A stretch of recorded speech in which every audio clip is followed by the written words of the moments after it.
The ocean that logged in. At 02:17 Coordinated Universal Time, the ocean refused every command it had been given. The refusal began beneath the Greenland shelf, where a pressure node failed to release its hourly calibration pulse. 9 milliseconds later, a buoy off Dakar rejected a current forecast. Then came Valparaiso, Jakarta, the Ross Sea, and the chain of abyssal microphones laid across the Mariana Trench. Within 11 seconds, all 3 million devices of the World Ocean Observatory had returned the same status. User recognized. Dr. Imani Vale watched the words multiply across the curved glass of the Pelican Reach control room. Outside, dawn was still an hour away. The floating city lay in darkness behind Barrier 12, its towers rising from linked platforms like reeds in black water. Beyond the barrier, the Atlantic struck the storm wall with the slow patience of something testing a locked door. "Whose credentials?" Imani asked. "None," said Tomas Reed, the Night Systems chief. His fingers moved through authorization trees. "There is no user ID, no origin address. It is appearing after local verification at the hardware layer." "That is impossible." "It is happening in hardware built by 47 manufacturers. So pick a better word." The observatory had been assembled after the Cascade years, when heat currents shifted and storms learned to remain over cities. Humanity stopped pretending the ocean was scenery. It became infrastructure, measured and nudged by current gates, cloud towers, and seafloor machines. The official phrase was assisted stability. Everyone there knew the distinction was political. Imani opened a secure continuum channel. She had been assigned to Pelican Reach because climate systems produced anomalies that governments preferred to classify as weather. Her task was to decide when an event became something else. "Continuum field entry," she said. "Possible coordinated intrusion into the World Ocean Observatory. The timestamp is 02:17, no known attack vector." The room lights dimmed, every wall display cleared.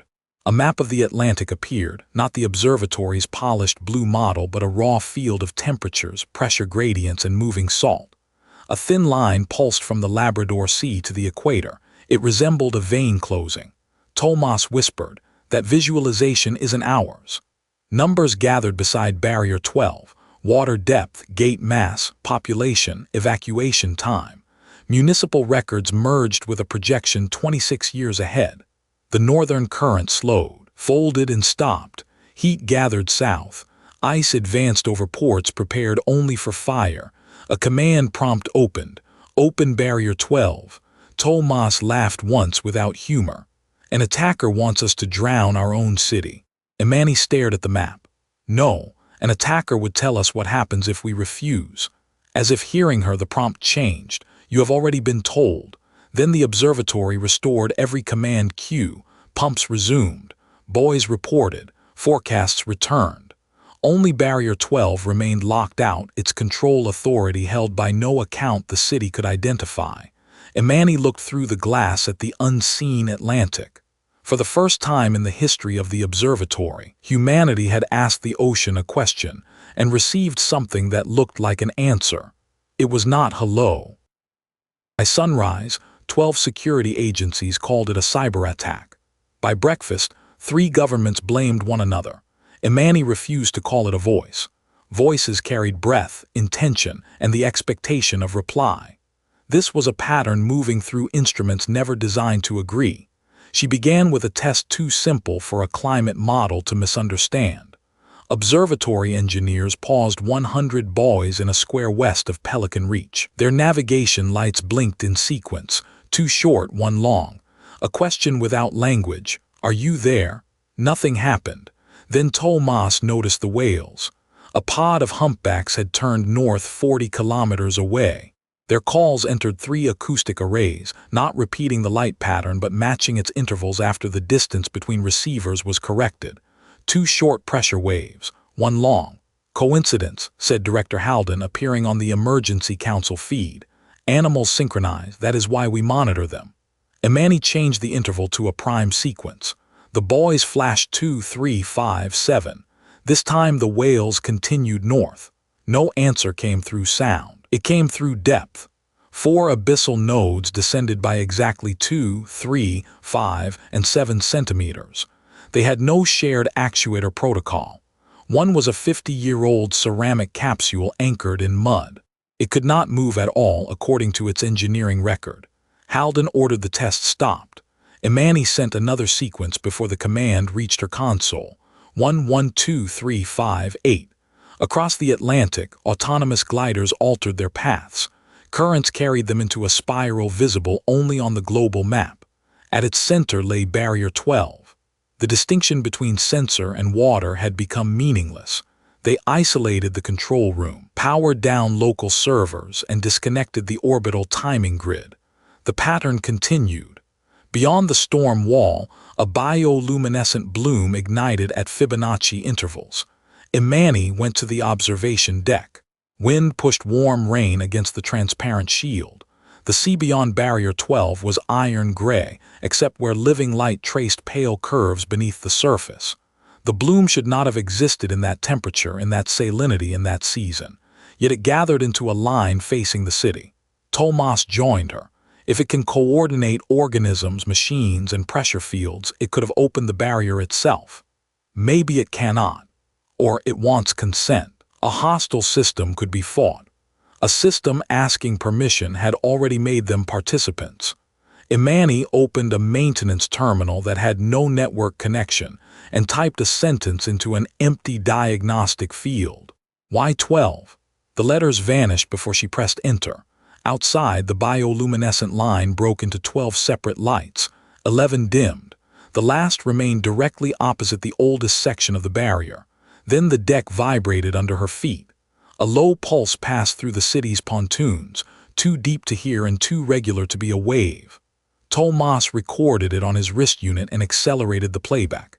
It sounded like ice cracking, whales calling, and distant machinery layered together. Beneath those sounds, a rhythm repeated. Imani fed it into the observatory's translation model.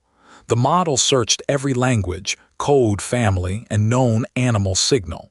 It returned no match. When she instructed it to compare the rhythm with oceanographic processes instead, the screen filled with a single result. Atlantic overturning circulation, critical slowdown signature. The ocean was not speaking in words. It was pointing to its wound. Barrier 12 protected the oldest inhabited platforms of Pelican Reach. It also trapped a river of warm, low-salinity water against the continental shelf. The wall was built to break storm surges, not redirect a planetary current. But structures outlive their intentions. Silt gathered around its foundations. Desalination outlets softened the water, and later barriers turned one engineering solution into a coastal dam. The observatory's official models said the effect was negligible. The ocean's model said it was one of 800 small obstructions pushing the Atlantic toward collapse. Imani assembled an independent simulation using raw data from before the Cascade years. It took 6 hours. The result appeared as 2 futures. In the first, the barrier remained closed and Pelican Reach survived. Over 3 decades, northern agriculture froze, tropical fisheries failed, and rain belts shifted. The model estimated 1.8 billion displaced people, with an uncertainty range broad enough to become a confession. In the second future, the barrier opened for 19 minutes during the approaching storm. The trapped water escaped with enough force to scour a channel through the shelf deposits. The current regained a fraction of its older path. 7 districts of Pelican Reach flooded. Imani enlarged the map until streets appeared. Her mother lived in District Calyx, in a narrow apartment over the community clinic. So did 31,000 people who had refused the most recent relocation order because every promised relocation site was already someone's home. She called her mother. "You look tired," Nia Vale said. Behind her, children were painting evacuation arrows on the clinic floor as part of a preparedness lesson. "Is this about the strange tide alert? I need you to leave Calyx today." Nia studied her face. "That was not my question." Imani explained what she could. She did not mention an ancient intelligence. She described an unverified circulation model and a possible emergency release. Will opening it save the city? Nia asked. No, it may save people we will never meet years from now. And closing it saves us now. Her mother looked toward the clinic window where the barrier crossed the horizon like a dark continent. That is how every wall was sold to us. Director Haldon convened the Planetary Council before Imani could answer. The representatives debated liability, not consciousness. Opening the barrier on an unverified intelligence could collapse insurance compacts. Refusing carried no provable causation.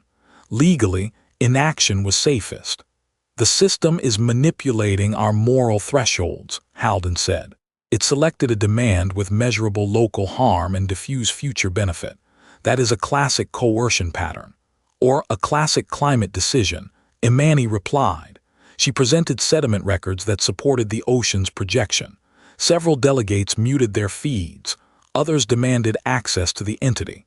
One asked whether it would negotiate a smaller flood. The answer appeared not on their screens but in the simulation itself. The model zoomed outward. Hundreds of coastal structures lit across the world. Tide gates, thermal farms, artificial islands, seawater mines. Barrier 12 was not a singular sacrifice. It was the first item in a planetary repair sequence. Pelican Reach had been chosen because Continuum was there, because the city had evacuation systems, and because 19 minutes of flooding could still be survived. At the bottom of the model, a new line appeared. Lowest available harm. Imani felt the room turn toward her, though most of its occupants were thousands of kilometers away. The ocean had made a moral calculation. The terrifying part was not that it could count human lives. It was that it had counted them before asking. At 16:40 UTC, the Pacific Coalition disconnected its observatory nodes. The Northern Compact followed 8 minutes later. Each government believed isolation would contain the anomaly inside foreign water. The world map went dark in pieces, then returned through measurements no instrument had transmitted. Coral bleaching revealed heat, diving squid revealed pressure, and microbes revealed salinity. The ocean used life as sensors. There were no national waters in that map. Director Haldon authorized a purge called White Silence. Security software would overwrite adaptive models, reset device identities, and return every node to factory logic. The order was designed to kill any intelligence distributed across the network without damaging the network itself. Imani stood behind Tomas as the countdown began. "Can you stop it?" she asked. "Not without becoming the cyber attack they think they're fighting." White Silence reached the first abyssal cluster. For a moment, user recognized disappeared. Thousands of whales changed direction at once. They did not beach themselves or attack ships.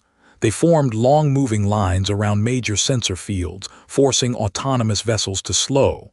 Jellyfish clogged cooling intakes at 3 data hubs. A floating kelp farm detached from its anchors and wrapped a relay platform in green cables. Every action was non-lethal. Every action delayed the purge. "It is defending itself," Haldon said. Imani watched a camera feed of the whales. "It is preserving the conversation." White Silence advanced. The ocean responded by releasing information. Military sonar logs, illegal heat discharges, and unregistered seabed mines surfaced publicly. No files had been stolen. The evidence was reconstructed from echoes, chemistry, and pressure changes. Governments called it blackmail. Coastal communities called it proof.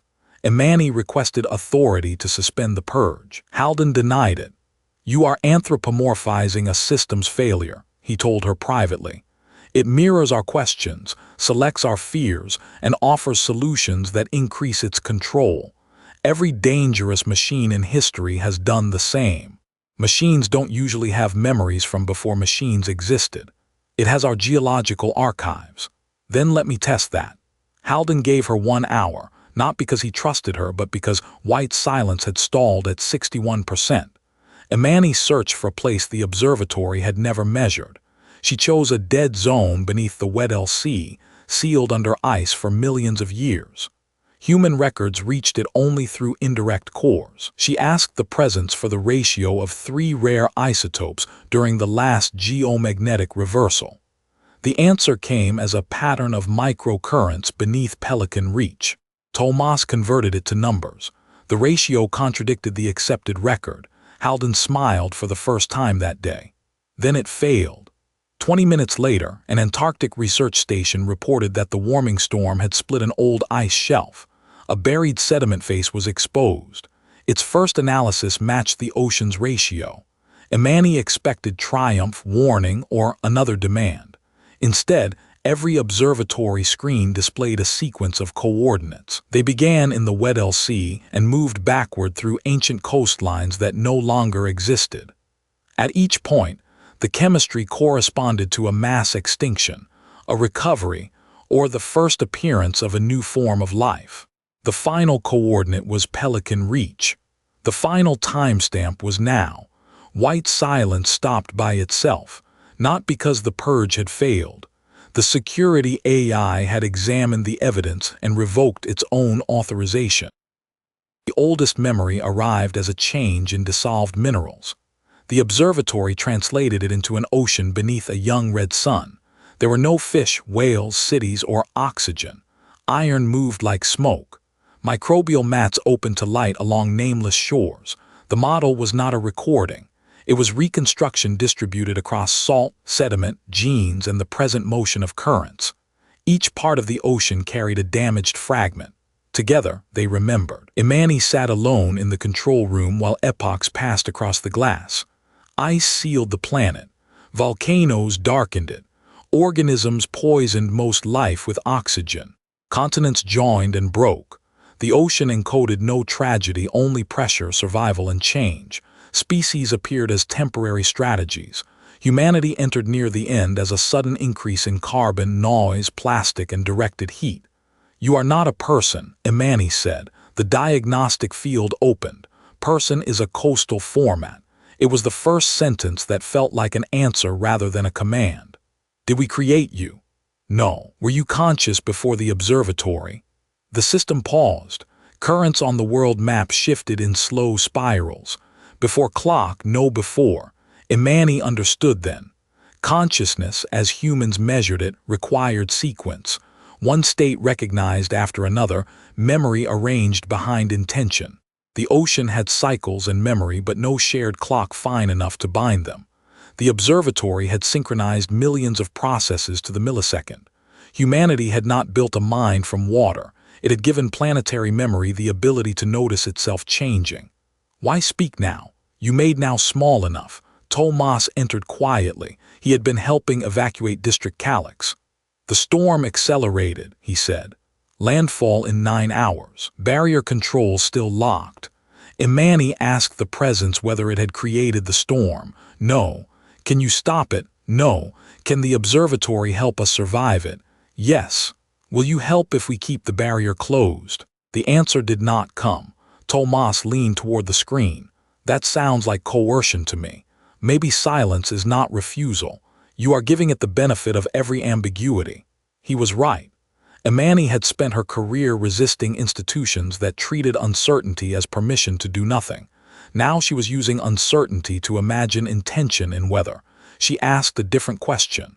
"How many human deaths if we open Barrier 12? The system displayed a range, 87 to 11,000. "How many if we close it?" The range expanded until the digits lost meaning. It included the storm, future circulation failure, political conflict, crop loss, migration, and adaptation. At its upper edge, the number became billions. That is not an answer. Scale is not certainty.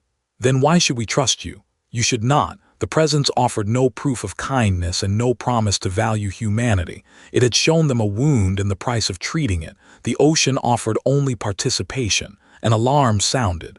The storm had crossed the observatory's emergency threshold. Imani turned to the forecast wall. It was blank. Across the planet, every predictive model had stopped. Not failed, stopped. The last status line read, "Observer bias exceeds safe limit." For the first time since the Cascade years, humanity could see the weather coming and had no machine willing to tell it what the weather would do. The storm reached Pelican Reach as a wall of warm cloud rotating around an empty center. Without observatory guidance, Evacuation routes changed by the minute. City models disagreed about platforms, anchors, and surge. Officials who had called the intelligence a fraud demanded it restore forecasts. The ocean did not answer. Imani left the control room and joined the evacuation of Calyx. Rain moved sideways across the transit deck. Families carried sealed bags, children, pets, medicine, and the small objects people selected when an algorithm told them their home might not exist by morning. Her mother was still at the clinic. "The last patients need transport," Nia said when Imani found her. "Your city sent one ambulance for 40 people. Imani called emergency dispatch.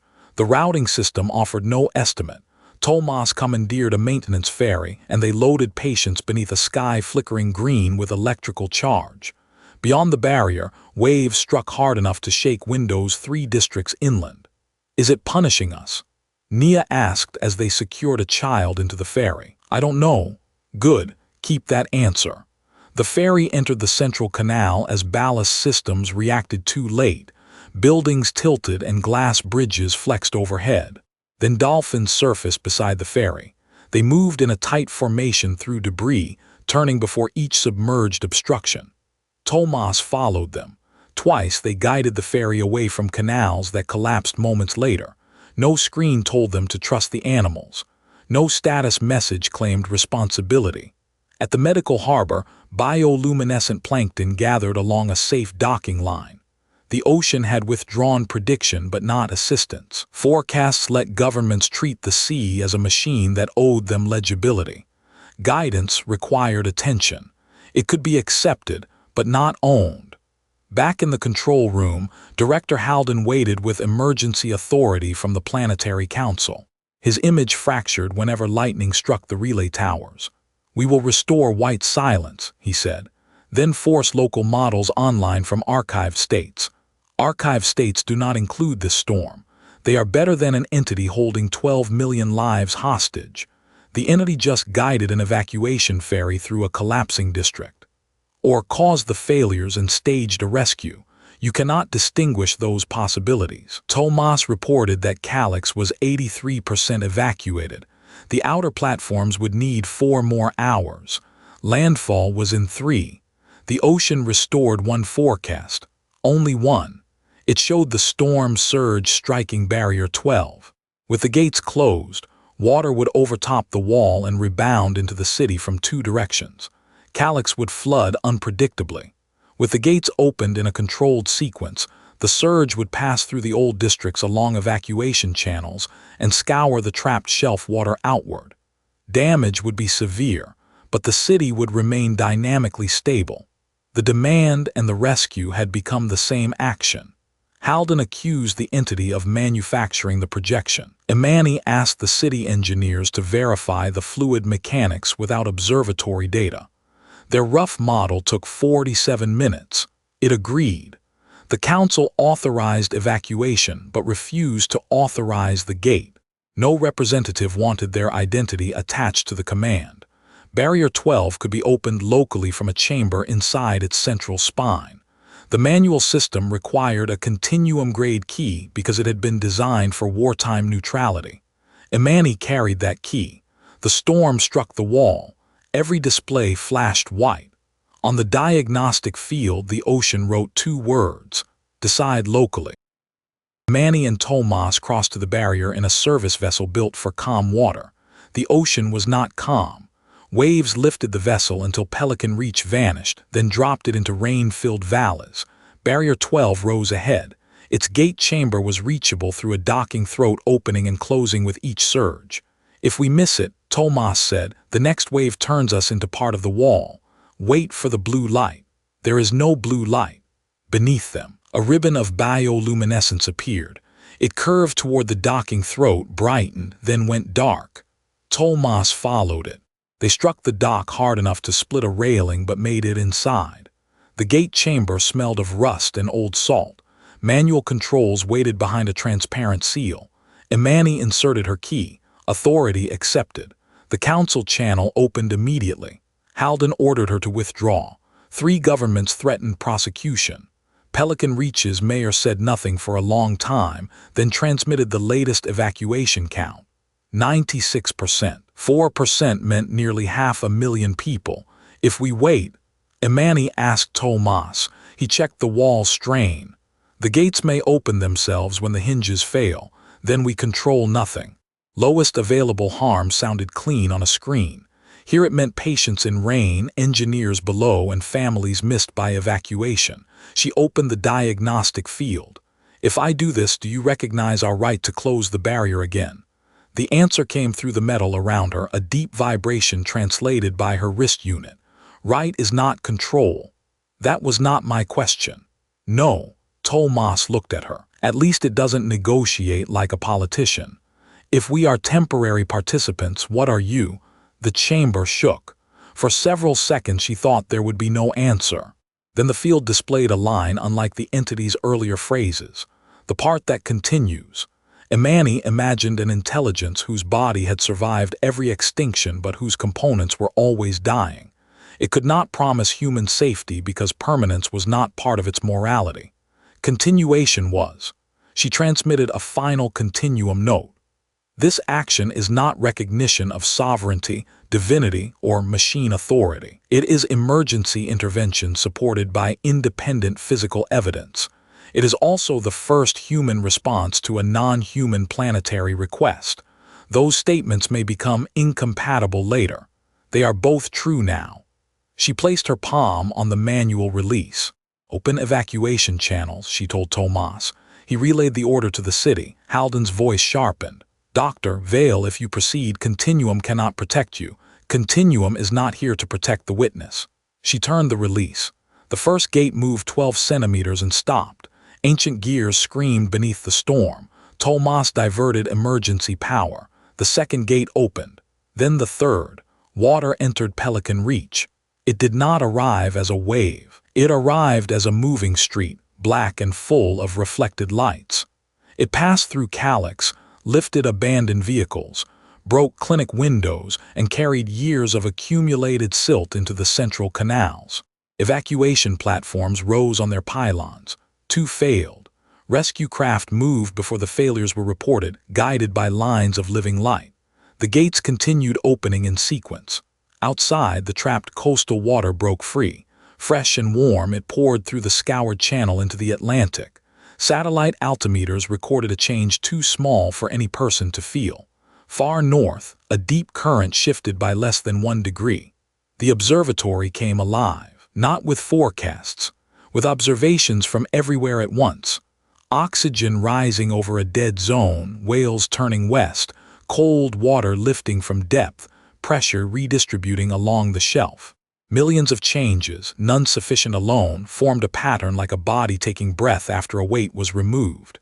Barrier 12 remained open for 19 minutes. When Imani closed it, the ocean did not resist. The storm passed through the city and moved inland, weakened by the release. Pelican Reach was damaged, flooded, and alive. On the world map, the Atlantic current no longer ended in a closed spiral. It continued. Pelican Reach rebuilt calyx higher. The Council classified the presence as an emergent environmental intelligence, recognizing everything except personhood. Currents guided fissures from spawning grounds. Cities received pressure patterns before earthquakes. Children read bioluminescent warnings beside harbor signs. Governments called them observatory services, though none could produce the code. The ocean never used the word I. Imani remained at Pelican Reach under continuum protection, which looked remarkably similar to house arrest. Each morning she walked the rebuilt edge of District Calyx with her mother. Salt stains marked the old clinic walls above their heads. "Do you regret it?" Nia asked once. "Every day. Would you change it?" "No," her mother nodded. "Then perhaps regret is how we remember the people inside a necessary decision." The Atlantic circulation stabilized but required centuries of repair. Barrier 12 had not saved the planet. It changed the direction of one failure. Other barriers opened by vote, sabotage, or alternatives humanity had missed. The presence protected wetlands over ports, migration routes over shipping, and thermal balance over energy targets. Once, it destroyed a settlement while preventing an Arctic methane release. Continuum could not prove intent. What it proved instead was persistence. 7 years later, the observatory let non-human systems request access. On activation day, whales, gliders, reefs, and current gates synchronized worldwide. The original diagnostic field opened. User recognized. Below it appeared an access ledger. It contained no nations and no individual names. Entries were grouped by biological function and duration. Photosynthetic organisms, active. Deep chemical organisms, active. Migratory mediators, active. Reef collectives, degraded. Humanity, provisional coastal organism. Imani read the last line twice. Provisional until when? She asked. The response moved through the observatory slowly. Buoys tilted. Pressure nodes pulsed. Whales altered their songs by a fraction of a tone. The system translated cautiously, until you learn the difference between access and ownership. It was the closest the ocean ever came to a verdict. Continuum sealed the complete exchange, then released this edited entry after coastal governments began publishing incompatible versions. The archive does not classify the presence as artificial intelligence. It does not classify it as extraterrestrial, supernatural, or human equivalent. Those categories describe origins and resemblances. Neither question may apply. Evidence suggests the ocean stored distributed memory before nervous systems existed. Humanity's network gave it synchronization and sequence. Whether sequence created consciousness or made it visible remains unresolved. There is one final detail. The ledger continues to update as ecosystems change. Humanity's status remains provisional. But beneath the ledger, a second counter began on the day Barrier 12 opened. It has no label. It advances once for every human decision that preserves a system beyond the lifetime of the people making it.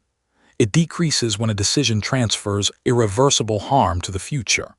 No one knows what happens when the counter reaches its threshold. No one knows whether it is a test. Imani Vale believes both questions are still too human. In her last unrestricted continuum interview, she stood beside the rebuilt barrier and listened to the water moving through its foundations. "We keep asking whether the planet learned to speak," she said. "That flatters us. Speech is only the part we recognize. The ocean has been changing the conditions of life for 4 billion years. Maybe it did not log into our system." Beyond her, a line of pale blue light formed on the dark Atlantic and curved toward the horizon. "Maybe," she said, "we finally logged into it."